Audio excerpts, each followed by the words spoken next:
हमने के मुन्ना भैया पुरी से मुन्ना पासवान जी पुरी से सैकड़ों रुपए का आशीर्वाद आयल। यही बतिया के नया में एक बड़ा इंस्टाग्राम पर वायरल भइल बा राम प्रवेश भैया। कौन गाना? चूड़ी लहठी बिंदिया कि चूड़ी लहठी बिंदिया बलिहार का करी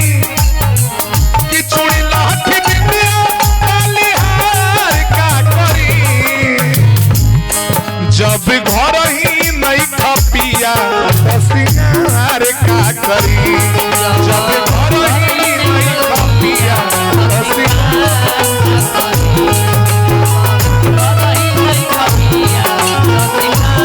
लेकिन हमरा मुन्ना भैया ऐसा दुल्हा बाड़न एक गीतिया के को जवाब लिखल बनी एहू के अपना कलम से लिखले बनी। 101 रुपए के पुरस्कार हमारा भोरिक पासवान जी भैया ये रजेला ग्राम सभा 12 चौर के धरती से मिलल। एक गीतिया के जवाब सुनो राम प्रवेश भैया।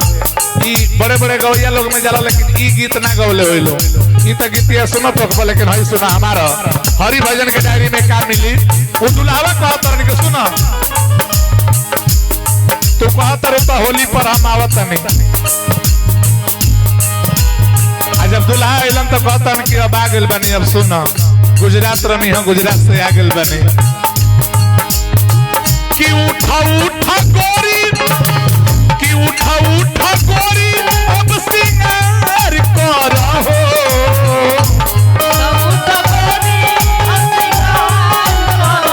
कि उठा उठा गोरी अब सिंगार करहो तोहरा लगिए बासा जनवा अब तू प्यार करहो तोहरा लगिए बासा जनवा अब तू प्यार करहो तोहरा लगिए बासा जनवा अब तू प्यार करहो।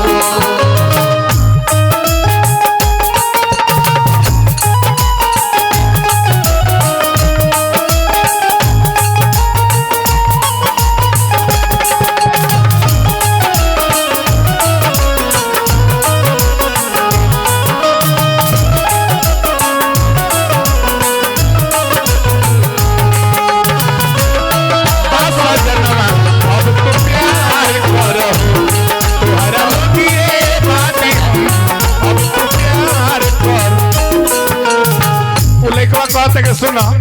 जब बाहर चल जाता नहीं कमाए तो लागत रू ताना मारे कहे लागत रू के सिंगार का करी आइल बानी तब रही ना जरी तो करेलू ना कदर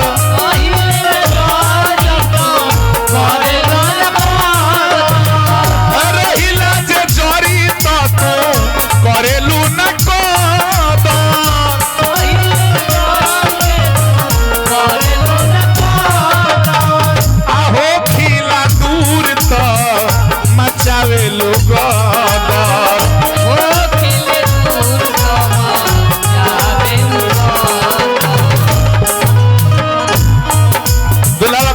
सुना जोरी रही ना तो कदर ना करेलू आ जब दूर जानी तब तू गदर मचावेलू तब बाते बाते पर ना तकरार करहो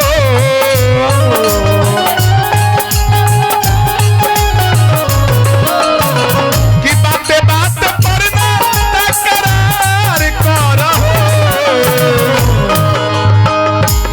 तोहरा लगिए जनवा अब तू प्यार करहो तोहरा लगिए बासा जनवा अब तू प्यार करहो तोहरा लगिए बासा जनवा अब तू प्यार करहो।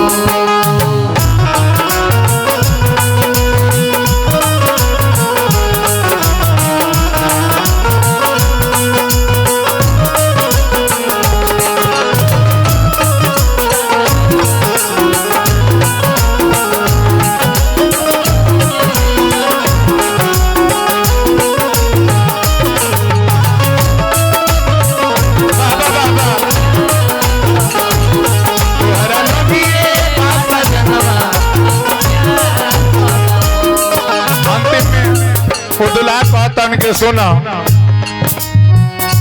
हऊ तू हमार तोहार पूरा बहक हो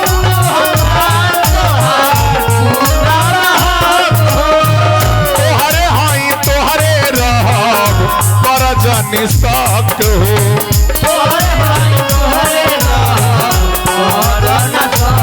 हऊ तू हमार तोहार पूरा बहक हो आ तोहरे हई तोहरे रहब पर जनी सक हो कि हरि भजन पर एतबार करहो कि हरि भजन पर एतबार करहो तोहरा लगिए बानी हम